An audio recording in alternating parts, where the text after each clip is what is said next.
Since October the 7th, we've seen refugee camps getting destroyed, doctors being killed, babies beginning to die in hospitals. Any number of children deaths reported at a given point becomes irrelevant just in a space of few hours as more and more casualties take over. Question is, how much is too much? As this massive anxiety is killing me inside, I'm wondering, what can I do? I'm just one person. So decided to hit the streets of London to find out if I'm the only one feeling this way.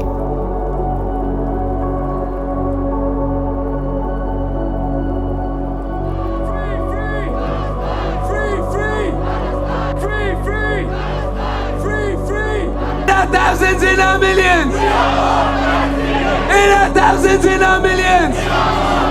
Netanyahu! Rishi Sunak, you can't hide! We charge you with genocide! Rishi Sunak, shame on you! Rishi Sunak, shame on you! Joe Biden, shame on you! Taken aback by the echoes of these chants. After all, I wasn't alone. Hearing out the crowd calling out all those facilitators to this genocidal wave, seeing their placards with emotions pouring out. Surely it was evident how much people were being affected by this human tragedy. Yes, people from all backgrounds and ethnicities. Occupation no more! Israel is a terrorist state! Love the slogan, it's amazing. Yeah, no, absolutely. Amazing stuff. Well done. Take care, mate.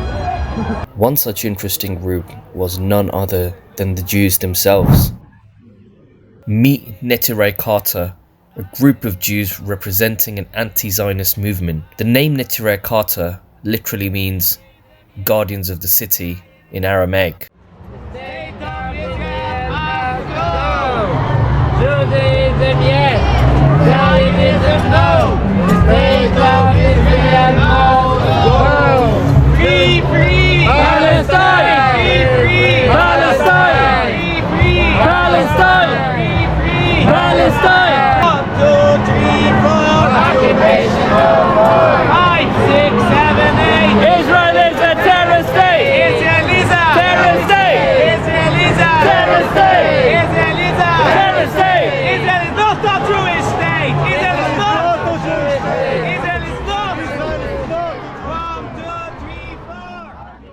Really intrigued by what I was hearing from these Jews, I decided to approach this gentleman. Meet Rabbi Elhanan Beck, not knowing at the time of meeting him, was not only the chief spokesman of the Neturei Karta, but also a very well-known guest to several Israel-Palestinian related podcasts and interviews. We'll save God together in harmony and peace. This is our belief in Messiah. In our scriptures, Messiah is described Uni v'roicha v'lachamor. That means a poor man coming on a white donkey. We don't know what it means. Like many verses of prophets, we can't say exactly what it means. However, look at the description. A poor man coming on a white donkey, not a man with power. He will bring spiritual into the heart of people. This will be his power. Occupation brings bloodshed. 1 and 1. Israel is a terrorist Of state. course, all of us looking for an end of the bloodshed. Nobody looks for bloodshed. But we have to look at the root of the problem. The root of the problem is the creation of the state of Israel. And that should be rectified. The whole land, from the river to the sea, should go back for the Palestinians. We are not supporting a two-state solution at all. As I explained, Jews have no right to rule even 1 inch of a land. They are in exile by divine decree. The whole land should go back for the Palestinians, and then Jews and Muslims can live together in peace in Palestine, like we used to live for many centuries, like we live today in all Muslim countries. Morocco, Algeria, Tunisia, Iran, Turkey, everywhere Jews live in peace with Muslim people. This is not a religious conflict. This is a conflict of occupation. In this should be rectified, then everything will be peace. Yeah. Both parties, Hamas and Fatah, declared openly, we have no problem with Jews, we have a problem with occupiers. Jews, they have no aspirations to take over the land, they are welcome. And this is what we're waiting for. And I'm speaking from a religious point of view. In the Torah it's written, in Numbers 14 verse 41. By a similar situation, when God take out Jewish people from Egypt, God saved for Jewish people to stay in the desert for 40 years. Many people don't agree with it, and they say, no, we're going up. Then Prophet Moses told them in Numbers 14 verse 41, why do you go against God? You will not succeed. A rebellion against God cannot be succeed.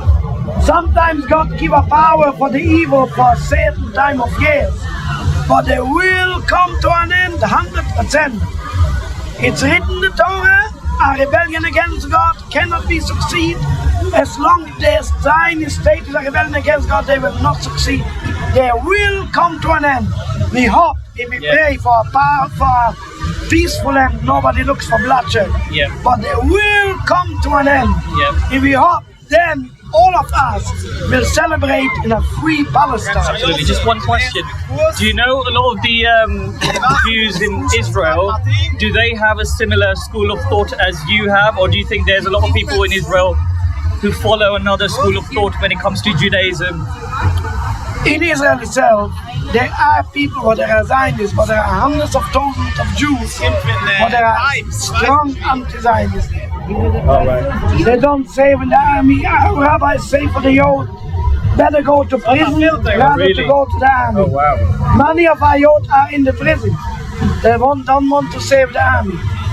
What would you say, what is your response to Netanyahu when he says that Israel is fighting the children of darkness and they are the children of light, and that everyone should support them because this is like a second Holocaust to the Jews? What is your... Can you explain me why it's a Holocaust for Jews? Jews live in all Muslim countries peacefully.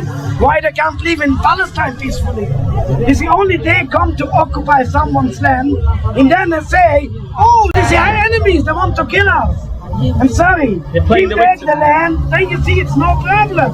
Palestinians don't want to kill Jews. This is not a religious fight. It's a problem of occupation.